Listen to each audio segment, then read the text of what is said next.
You can support this podcast at patreon.com/partnersincrimemedia. Our sponsor this week is Prep Dish. Now, Prep Dish is really interesting. It's a little bit different than those other meal services that are out there. Maybe you heard about on other podcasts. It is a healthy subscription-based meal planning service. So basically, when you sign up, you get an email every week with a full grocery list and instructions for prepping a week's worth of meals ahead of time. I tried it out. I tried the paleo meals for a week. It was really fun. It was really easy. It was just like an hour and a half or so of prepping the food on Sunday. I did all the shopping, got all the sauces ready. And then throughout the week, I was able to just throw these awesome, healthy meals together for my family in like no time at all. So with Prep Dish, you save time. You have amazing, healthy meals like smoky paprika chicken legs with roasted carrots.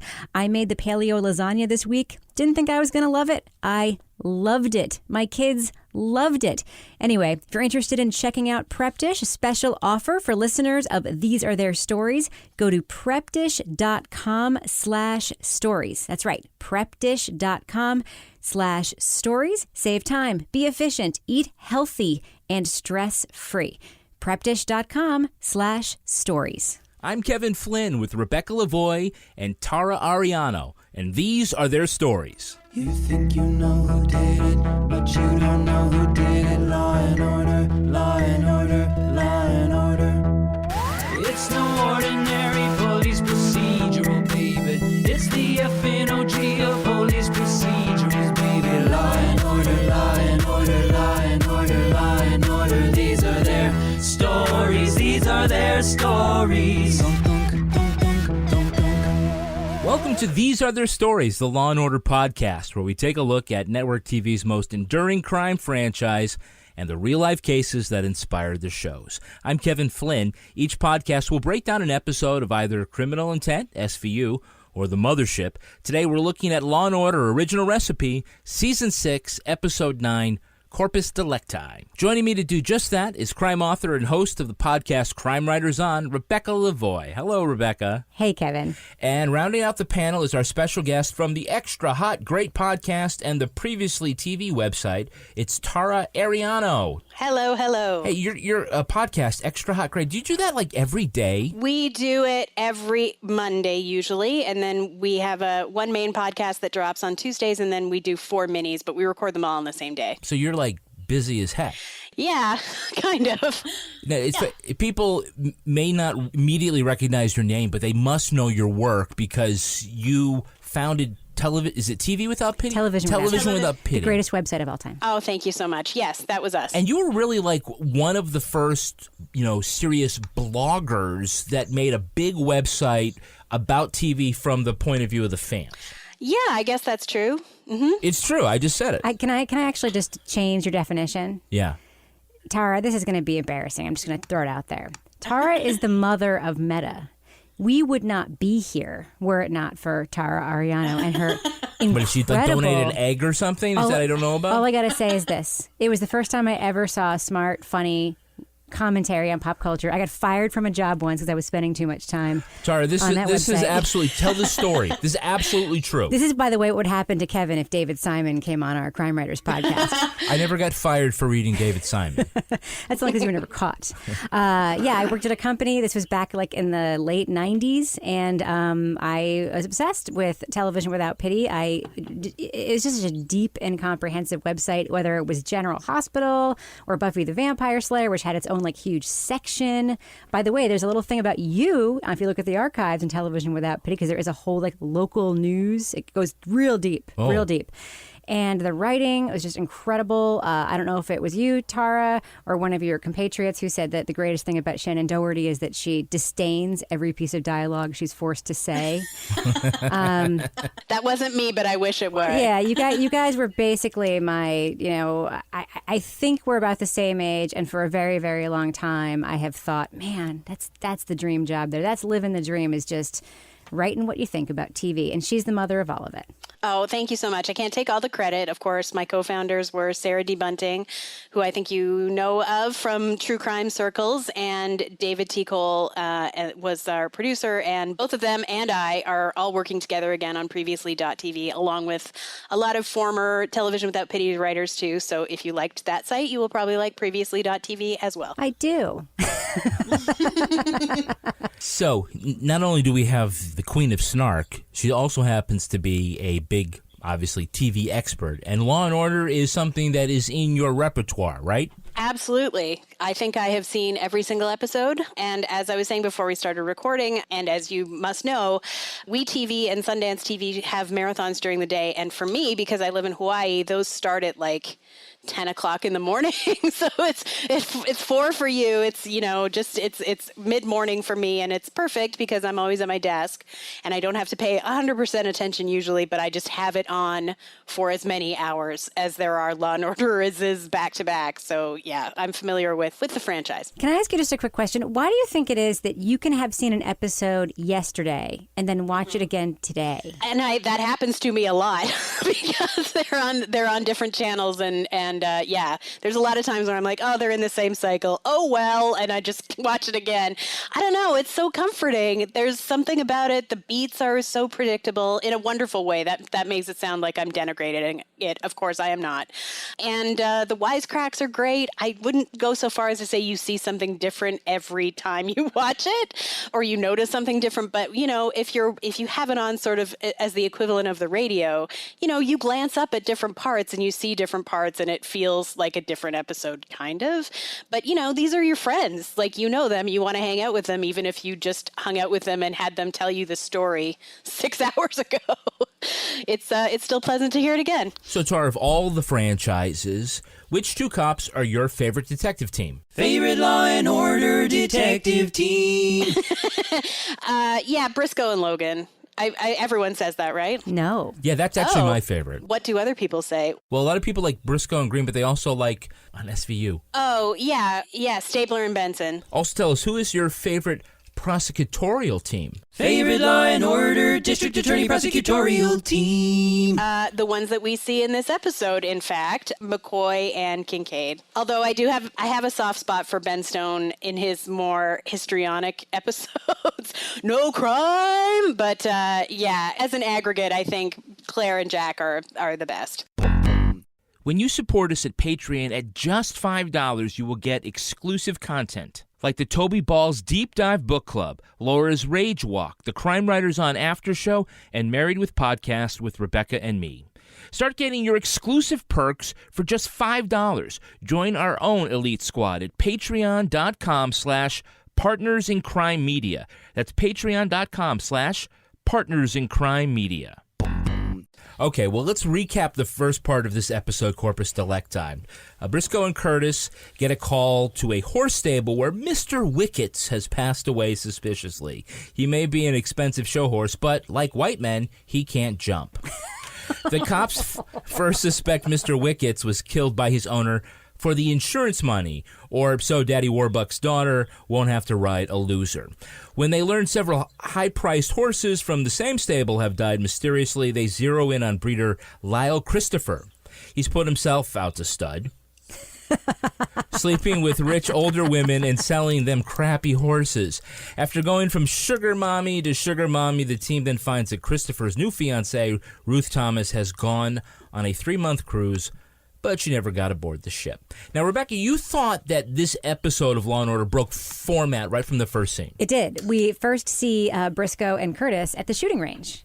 And it is shocking with how many cop scenes there are in the show, how few times we actually see them doing cop stuff, like practicing shooting or, going for jogs, like the tropes that exist in like every other It's cop New York show. people doing New York things. Yeah, they're usually drinking coffee out of those little Greek cups, or they're like, strolling through the park, or they're like chatting up with some like doormen. You don't actually see them like at the shooting range doing cop stuff. And then, of course, there was the classic, Briscoe thing, is sort of pull the targets close. And of course, he hasn't even like hit the target, and Curtis has hit 40 bullseyes. Not a surprise there if you look at the two of them. But I did think that was a little bit of a format breaker. I'm glad you backed up to that, because that was the first thing I was going to say. This is a rare cold open that starts with the cops rather than someone finding a body.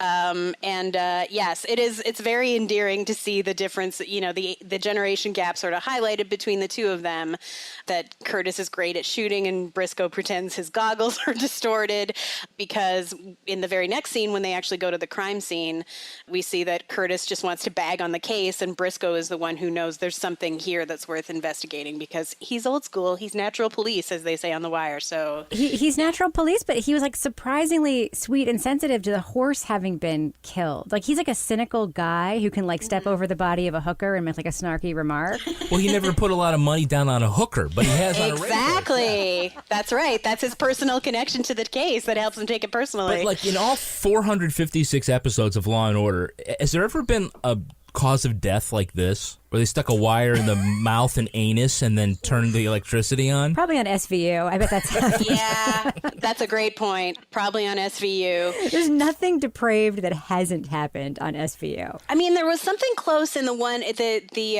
episode of Mothership that's like from the first season, maybe, with Frances Conroy, where she's like a dominatrix. And there's something in that one that involves a gag, maybe, but I don't recall it enough to take a stand either way. But yeah, there's some weird sex stuff on regular Law and Order, but not a ton, and certainly not a horse. Now, at first, Curtis is pissed that they're even doing this, and he gets a smackdown from Van Buren.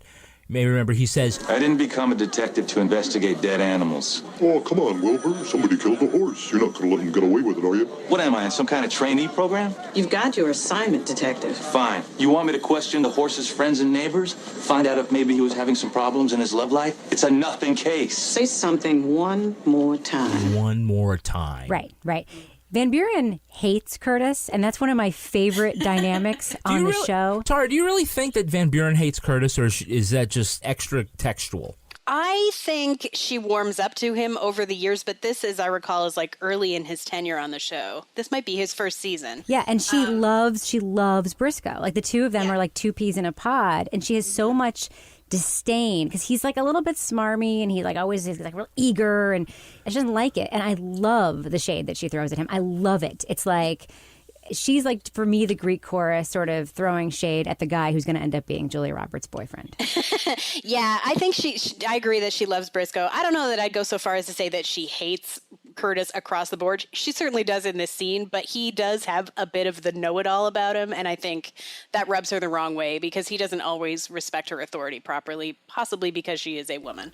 Possibly. I'm giving him the benefit of the doubt. Now, we have a super rich asshole named Richard Branson. Yeah. Did nobody know there was already a super rich asshole named Richard Branson? They may have, because they threw a D in the middle of his name. It's actually Brandison, but you would never, ever know that unless you looked him up on IMDb. But yeah. But does the real Richard Branson have a daughter who can't act? That's the question. Probably. You mean you weren't moved to tears like she was talking about how she could feel like the bones riding beneath her or Briscoe something? was somehow moved to tears. All I kept thinking during that scene was... It was like bad D.H. Lawrence. That's somebody's like niece. Masturbatory horse riding. No, that's like somebody's niece who got cast in the part. You know, what's interesting about Law & Order is that... Little Miss Wolf? Is that you're saying it's Dick Wolf's niece? I know that I've made this point before, but like Law & Order gets like a little bit older, like in the later 90s when it gets a little more like, you know, really hits its stride, becomes a little more gentrified. You start seeing really seasoned actors on the show, not just like famous people, but like soap opera actors, people who are working actors in New York who are like really good actors. And in these early episodes, it definitely feels to me sometimes like... This is season 6. This isn't early. It's early enough. It's relatively early for a show that lasted 7,000 seasons. Exactly. It still feels like open casting, you know, like, we need a girl who looks like she can ride a horse. Damn, I would not want to be the casting director on Law & Order every week. I need 15 people. Each one of them's got 6 lines. But that's part of the, you know, the thing about Law & Order is that it's a lot of New York people doing New York things. But instead, we have all these people upstate being questions, and they're doing things, but they're just doing it a little slower in bigger houses. Oh, so it always works. So this is a good example of the gentrification of Law & Order, like, you know, sort of the late 90s, kind of like the early 2000s. We sort of start seeing brownstones in Putnam County and like horses and like women in silk blouses instead of sort of like the grittier suspects and the grittier perps and the grittier were witnesses. And then we also, of course, see like this sort of yokel town, which isn't really yokel town. You see like some cars speeding by. It looks like they just set up a little set in Central Park, and like we're filming that guy in the paddock, pretending to be all country. But whenever they leave town, it's usually like an interesting scene for sure. Tara, what'd you think about that sort of let's get out of the city and go Green Acres? Yeah, it definitely is something that you could broadly divide, I think, all episodes of the show into one's about rich people being horrible and one's about poor people just trying to get by, and maybe like gang episodes sort of fit, like they're kind of on the line. I mean, there are Silk Blouse episodes earlier than this too, but they're usually about like the Masucci family and someone's niece or cousin or something, or a politician's wife who doesn't know he was gay or whatever. Like but there, I think in a broad sense, those are like the categories of Law and Order episodes. And this one is great because it sort of straddles the line too. It is about rich people getting taken, but about someone who has infiltrated their world and tricked them, which, in a lot of other shows you would sort of take his side, but they do a good job of making him very unsympathetic, way more so than the rich ladies that he swindled. I thought the dots leading to this insurance scam were really convoluted. I mean, when they sat down and have to explain to Van Buren this, to that, to the other thing, and we even get an early appearance by Jack and Claire telling them that they have nothing. Could they have drawn a straighter line? I'll tell you, the one thing that didn't happen in this episode, usually the format is this. And Tara, you can correct me because you probably have the proportions all like mathematically calculated. But the formula is usually that the cops think they have the answer. And like, so the crime is sort of like quasi-solved early in the episode, but then how could we have gotten it so wrong? Because, by the way, it's actually this whole other thing. And that either spins off a second story, which is like a whole different storyline, right, where the bit at the beginning thing was just a conceit and like sort of the MacGuffin, as you like to say. Or it turns into the prosecutors telling the cops, like, you need to do more investigating because this is all wrong. And it turns into a whole thing. But this episode was very linear that way. It did take a while to sort of connect those dots, but they went to the insurance agency and then they had to learn about the methods of death. It for me broke format that way. The first half was about cops. The second half was about lawyers. There wasn't that kind of like the red herring stuff that very often happens. No, but Tara, I think that, when I think of Law and Order, that it is usually chocolate and then peanut butter. That a lot of times you don't even see the cops even like testifying at trial. It is two separate shows, and we don't expect to see the DAs until half past the hour, and we're seeing them earlier, and then we're seeing Briscoe come back in the second half. And am I wrong? You're wrong. Usually there's a handoff like halfway through the first hour. Yeah. And by the way, we see the cops testify a lot in the court scenes. Usually the cops, very often, not usually, very often, the cops make a little coda. I don't believe you, so I'm going to ask Tara because she's the expert. I don't know about a lot. It does seem like something that doesn't happen that often, and usually when it does, it's because someone has a personal stake in the case, like, for example, the one where Logan has a connection to a priest who molested him when he was a kid, and one of his victims is turned up dead. So that was one where obviously Logan can testify to what his childhood was like and how the priest intersected and what that would have had to do with the murder victim.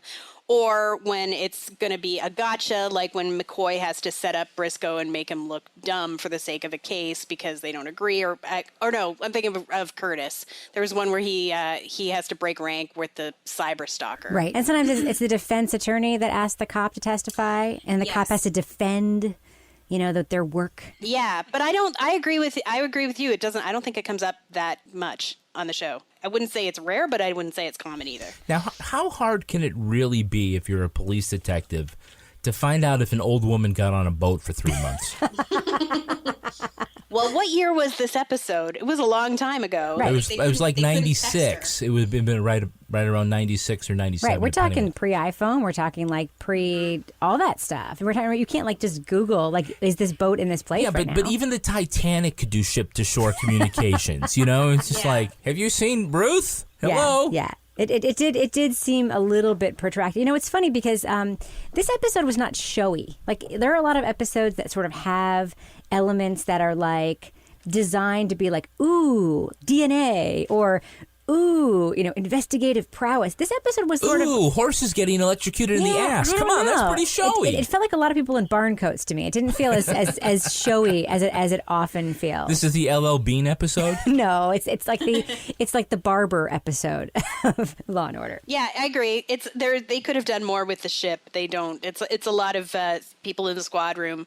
Even though they do make the ship to shore call, we only see the one side of it. That's right. We also never see the victim except in that one quick photograph glimpse. Like there's almost no connection to the victim in this story. Like very often. Oh, you know why? She's missing. Exactly, but she's not the main victim that we see at the beginning. Right. Like there's no central victim, and then we meet the grieving, like in other episodes that we've seen recently, like the grieving parents who've lost their son, like in an unjust shooting or whatever. Like, there's none of that sort of familial stuff that makes you give a shit about the person who may or may not be dead. It's just sort of the pursuit of whether or not she's dead. So in that way, I mean, it's not showy. There isn't this big display of all that stuff. Yeah, that's a good point, because we do meet her friend who gives her more backstory about the relationship and that they were breaking up. She was planning to sue Christopher and all that stuff, but it's certainly much easier to empathize with Mr. Wickets, who we actually do see his corpse. Even if the cops can't interview his friends, it's not his fault he dropped a leg. He's a horse. He didn't ask for any of this. He's a far more sympathetic victim, in my opinion. I really would have liked to have been at the trial when the expert came on to explain about the warm horse feces, about how that was a clue. Rebecca, do you know what ruins 35% of crime scenes in America? I don't know. It would be CSI people lying on the bed because they saw it's a Casper mattress and ruining the crime scene. 35% sounds like a lot. It's a true fact. You could look it up. It's because Casper mattress is obsessively engineered, and it comes at a shockingly fair price. Shocking. It is shocking. If you have never ordered a Casper mattress, it comes directly to you, comes in a box. Yep. And when you open the box, it's like one of those life rafts that just kind of pop open. Not quite like that. They give you a nice little tool to open it with. It actually opens nicely, but it is pretty incredible. Yeah, and the mattress itself is like the right mix of latex and supportive memory foam, so you get that perfect balance between sink and bounce.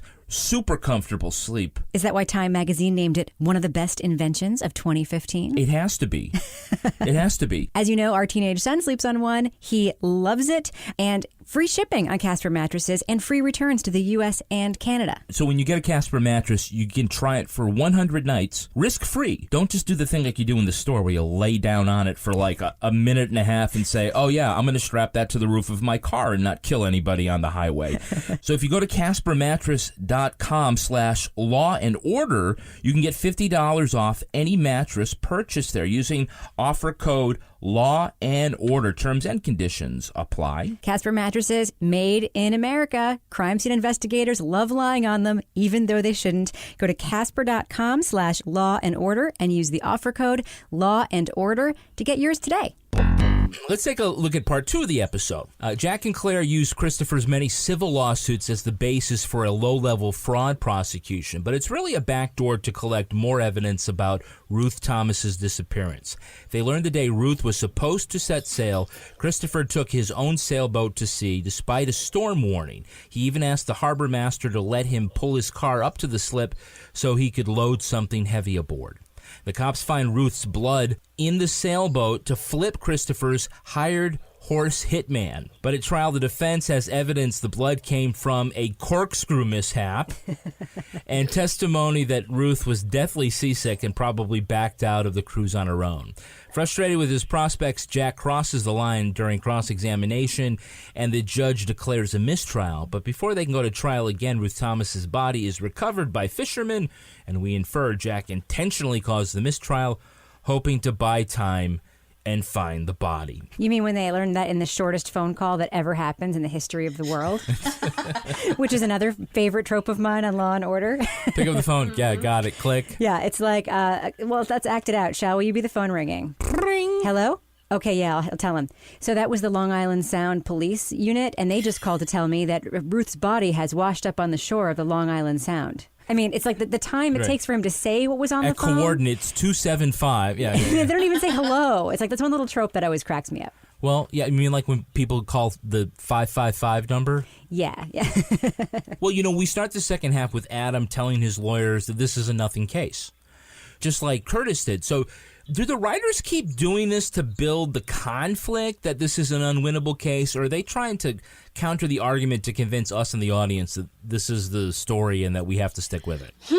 I mean, it works on both levels, right? They do have to make the point that there is something here worth pursuing because, as we discussed, there isn't a victim that we ever meet or see or learn that much about. So we have to get the stakes in another way. And also, Adam thinks that every case is unwinnable, so that doesn't really tell you much. He just hates his life and his job and them and the law and all of it. Like, he just doesn't want anything to do with any of it anymore. I think there's also, like, the opportunity to just rile up. I mean, I think the writers need an opportunity to stir the McCoy outrage. Because if you don't have McCoy outrage, you don't have an episode of Law and Order. Well, what I love about the horse hitman is that they make him look all tough, with the bald head and dressed in black, and he's kind of, talking like he's like a thug. But he he kills horses. Yeah. He won't kill a person. In a way, he's kind of a pussy hitman. Well, I don't know. Killing a horse, that's a $1,500 animal. Don't you think like a horse hitman would wear overalls or something like that? I don't know. I mean, he did have to borrow a jacket to get into that restaurant, so. Now, for those looking for hidden clues about whether Jack and Claire were having an affair, there's this great scene at the coffee shop. Claire's filling in Jack about how Christopher's horse trading records are insanely complicated. He covered his tracks. He wasn't so cautious about his mating rituals. Should I be taking notes? Jack says, well, should I be taking notes? Yeah. So, Tara, in your world, are Jack and Claire sleeping together? Oh, yeah, of course. Is this in question? No. No, although like years later it was sort of confirmed, but it was never said during those seasons. So if you want to live in the world where they were just good friends like Mulder and Scully. I'll tell you, Tara, I have a confession to make. I am a late comer to this news, just like I was a late comer to the news that Mr. Rogers voiced all of the characters in the Neighborhood of Make-Believe. Somehow, I never figured that out. And I was a late comer to this news. Kevin told me this just a couple of years ago, about 15 years into my obsession with Law and Order. And when you know it, it's everywhere. It is everywhere. We saw an episode the other day where Jack is sitting in the office with his shirt like completely untucked from his pants and stands up and has to tuck his shirt back like for no reason. There's no possible other reason. He was riding his motorcycle. You're implying he got a blowjob in his own office. I think with the shades open. I actually think the more telling scene in this episode is like the little fight, the little testiness between Jack and Claire when he gets angry with her. I got the addendum to the forensics report on Christopher's car. Did you give it to Lynn? I just got it, Jack. Claire, help me here, please. I'm sorry, my transporter beam was down. Great. I've got Adam all over my back. I've got a killer who's about to bluff his way into an acquittal with a wink and a smile. You choose this moment to go into your wise-ass routine. Excuse me? Forget it. Insulted her, and her response is, excuse me? Like, that's what a girlfriend would say to a boyfriend. That's not what someone would say to their boss. Yes. Right. Well, the very next episode in this season is Trophy, the one with Layla Robbins as Diana Hawthorne. The last ADA that Jack had an affair with, and when she meets Claire on her own, she says they were sleeping together, and she basically puts Claire on blast and is like, well, you're sleeping with him too, aren't you? And Claire doesn't say either way, but like, obviously she is. And you can tell from the way that episode ends too, when she says, I thought you wanted me to, she repeats the Diana Hawthorne justification of how they won the case. And so it's like, okay, well, that's the one that makes it, I think, the very clearest. But once you know that, you can for sure go back through the rest of this season prior to that point and see the breadcrumbs being laid. And the motorcycle is another one. Yeah, you can't not see it. You can't unsee it. It's like being told that every song by U2 is actually about Jesus. Yes, you can't unhear it. Once you go back, you're like, oh, that's where the streets have no name. Oh, no, they can't. Oh, my God, no. With or without you, oh, no. True fact. So, again, the blood in the boat because of this mishap with the corkscrew. This happens to the 1% quite a bit, right? It's a very 1% crime, yes. It also happens at our house quite a bit because I drink a lot of wine. In fact, I'm drinking wine right now. So how over the top does Sam Waterston go? I mean, if we had to have like a Jack McCoy scale of 0 to 10. What would you call that? What would you call the horse-o-meter? Because he always has that horse sort of when he gets really upset. Like his voice goes like, he gets really like, His head waves. You can kind of hear. It's like the cat. You killed Mr. Wicked? It's like the Hepburn-o-meter. It's almost like it's like Catherine Hepburn when he gets really upset. Yeah. So this was one of his better indignatious monologues. Indignation. Right? Indignatious? Did I fuck that one up? Is that a word? Yeah. It should be. It's indignant. He has indignation. He has indignation. Oh, we're keeping that in. Oh my God, I'm like Sarah Palin. Yeah, that's brilliant. But like Tara, he's like, again, this is one of his better, I'm going to chew the furniture on this one. Well, he has to. I mean, we find out at the end that was his plan. Like, he has to get up into a swivet to make it convincing in order to buy more time for the investigation to continue. So, yeah, the fact that he can calibrate it is interesting to learn, because I wouldn't have necessarily thought that before, that he had that much fine control over his outrage. But, now we know. We do know. He always does unravel. I mean, it's not unusual to see him unravel when he thinks he's going to lose.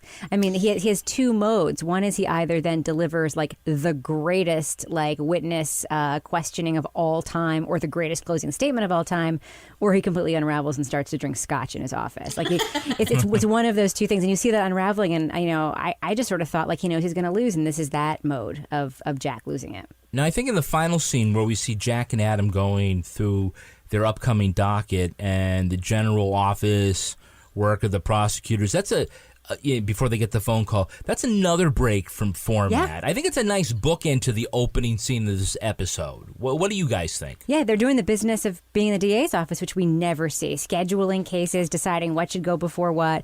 And, of course, they're talking about this case when they get the 6-second phone call, which is... that's a little bit ham-fisted, I think. It's a very convenient coincidence, certainly. But, I like it, too. You forget about the boring parts of the lawyering, because those usually don't make it into procedural dramas.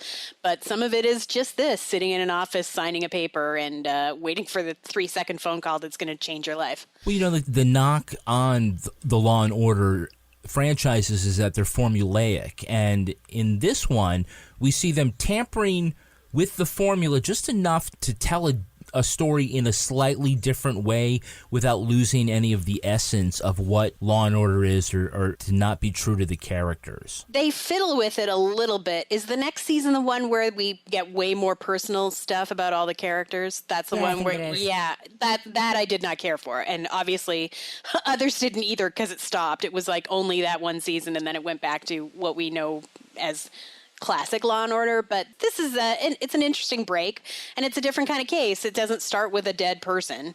It starts with this dead horse, and the reverberating effects of that are fascinating, I think. And I appreciate the breaks, and I appreciate the formula both. Yeah, I think SVU is for the personal stories of the characters. Like that's why they made that's like why they made that show. Like, yes, like everybody reveals their trauma like on SVU. Like, I want to hear Briscoe make divorce jokes. I don't want to actually hear about the real pain he experienced. What his alimony check actually is. Exactly. I don't want to know that. I don't want to know that. How his child was traumatized. That's none of my business. It all happened off screen. Yeah, exactly. All right, so Tara, I'm going to ask you not to respond, because this is going to be for Rebecca. I have a trivia question. Okay. And then if you don't know, I'm going to bounce it over. But who sat second chair for the prosecution during this trial? Oh, God. We watched this like a week ago. Who sat second chair for the prosecution? I don't know.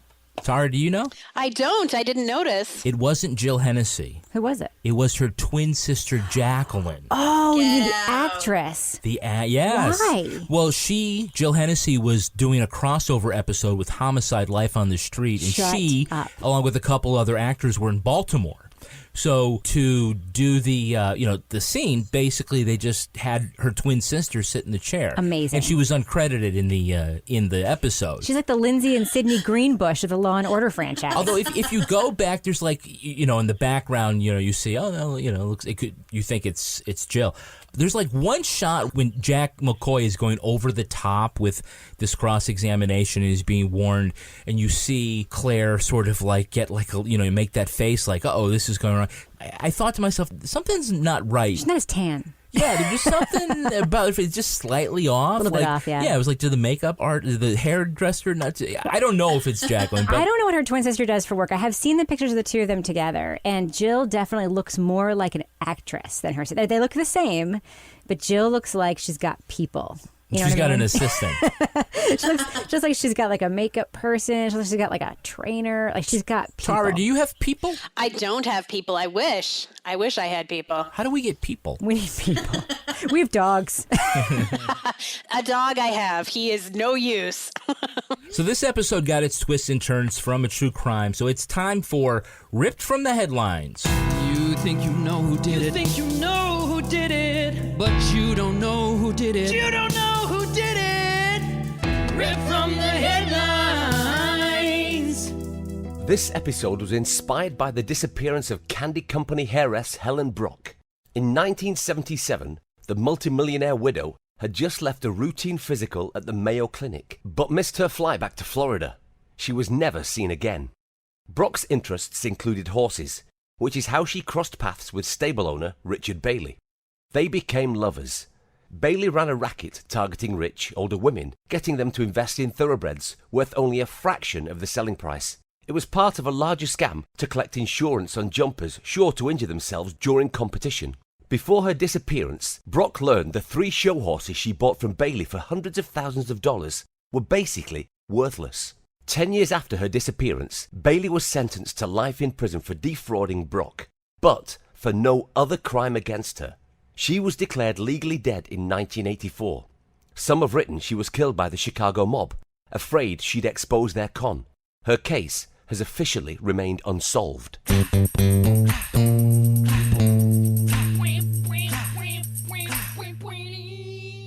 So that's the story behind the story, ripped from the headlines. How close does the real story, Tara, sound to Corpus Delicti? Well, they don't mention anything about candy. That's the part I'm hung up on. Which candy was it? What was the actual brand? I want to know. Instead of ping pong balls, they could have shoved some like hard candy up the horse's nose, right? Yes, Werther's Originals. No. Yeah, I'm surprised that they ripped from a headline that was so far in the past. I mean, we never see that on SVU now. SVU, it's very much like of the moment. Sometimes it feels like too much at the moment.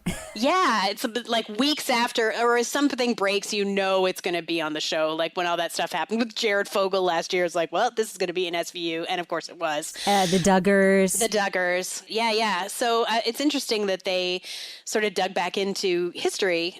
Other than the mob connection, I think this is a pretty close adaptation of the real life story. But both in TV and in real life, it seemed like the frustrating thing was not being able to find anything beyond the scam and not the murder or disappearance. Right. You know, which in both cases, in real life and on the screen, was the stumbling point for the investigators. It sort of reminds me of like the Klaus von Bülow, Sonny von Bülow case. Like, she's not technically dead. Like, I mean, obviously his verdict was overturned if you saw the excellent movie Reversal of Fortune and you know all the details of that. But like, it reminds me of sort of like one of these stories where, except for the mob connection, which wasn't in this episode, and the dead horse, which was in the episode, like, is it difficult to relate or really give a shit about the bad things that happen to like really, really rich people? I mean, that's the thing that I was sort of left with. It's like, Well, that's why I keep wondering whether what Curtis says and what Schiff says about this is a nothing, if they're really not trying to play up like, hey, you think you're going to come here for like some brutal homicide, but this is a story about a horse and stick with it. Yeah, because it's actually a really interesting crime. Except that the DA's office usually is like all about pursuing the crimes that happen to rich people. They're like, do that all the time on the show, where the cops are like, whatever. And they're like, no, this is important because his father is a big contributor to my campaign. Yeah, that's the element of a usual rich person episode that's missing from this one, is Schiff having a connection to someone he doesn't want to piss off. But then, I mean, the rich person was not the wrongdoer in this case. I went to prep school with the horse's father. Good. Can we just talk about, just for 1 second, something like the funniest phenomenon that I've, like, now Kevin keeps pointing out to me, the later episodes where Jack is running for DA and becomes a DA. Every scene with Jack, he's wearing a tuxedo and is being pulled out of some event. Yeah. Totally. Life on the Trail with Jack McCoy. You know, by the way, in real life, the guy got life for fraud. Mm-hmm. Now, the judge said in the sentencing that it was that stiff because they couldn't prosecute him for murder. That's not okay. That's like O.J. going to prison for 20 years for stealing his own sports memorabilia. I mean, I'm not saying he doesn't belong in prison, but like the sentence was wrong for that. Yeah, well, I will say that the guy Bailey, he appealed based on what the judge said at sentencing, and the appeal didn't go anywhere. However, this seems like a real Dick Wolf kind of thing to Prior do. bad acts, yeah. To sort of like right the wrong that was done before. Tara, we see this all the time where in the real world there is the way the thing turns out, and then sometimes on Law and Order the verdict is what we all think it should have been. Yeah, sometimes it's the verdict and sometimes it's a vigilante. I mean, not so much on Law and Order, but a lot of times on SVU, even if justice isn't served, someone still ends up, like the wrongdoer ends up killed in their home or on the courthouse steps or something too. So yeah, justice is certainly violent often in the Law and Order verse. So yeah, I'm not surprised that they decided to fix this one versus what actually happened in real life. I would like to see a bunch of vigilante horses like come and trample Lyle Christopher as he's walking out of the courthouse. So what's the name of the real perpetrator? What was the name of the real bad guy? Richard Bailey. Was he a poor man's Robert Redford, like Lyle Christopher was? I don't know. I never saw a photograph. That's all I could think of when I kept looking at that guy. I'm like, man, that's like the guy who people say looks a little bit like Robert Redford, but everyone knows he's the poor man's Robert Redford. But it's a great scam. I'm just going to sleep with a bunch of old crusty women for their money and sell them horses that they don't know anything about. Yep. And then when the horses get killed, I'm going to collect some of By the way, I have cash. some news to tell you later about our art collection upstairs. Oh, shut the hell up. So that's going to do it for us. Thank you to our guest, Tara Ariano of Previously TV. Tara, if our listeners want to follow you on social media and on the internet, how can they do that? They certainly can. I am on Twitter and Instagram, both with the same handle, Tara Ariano, TARAARIANO. And thank you so much for having me. This was a thrill. And Rebecca, how can listeners follow you? They can find me on Twitter and Instagram at the same handle because I do everything Tara Ariano does. It's at Reb Lavoie. And you can track me on Twitter at Kevin P. Flynn. You can also tweet to us at Law and Order Pod. Our newsreader was Cy Frater. Our theme music was composed and performed by Uncanny Valleys. If you enjoyed this podcast, leave a review on iTunes. It helps others discover this program just like you did. This podcast is not produced in conjunction with NBC Universal or Wolf Films. Clips were used in compliance with U.S. Copyrights Act fair use exemption for criticism and commentary. Special thank you to the elite squad of the Law and Order Wiki community for preserving the evidence. If you want to see what episodes we'll be breaking down next, go to our website, lawandorderpodcast.com. We'll see you in 2 weeks. These Other Stories was recorded in Studio C and is a production of Partners in Crime Media.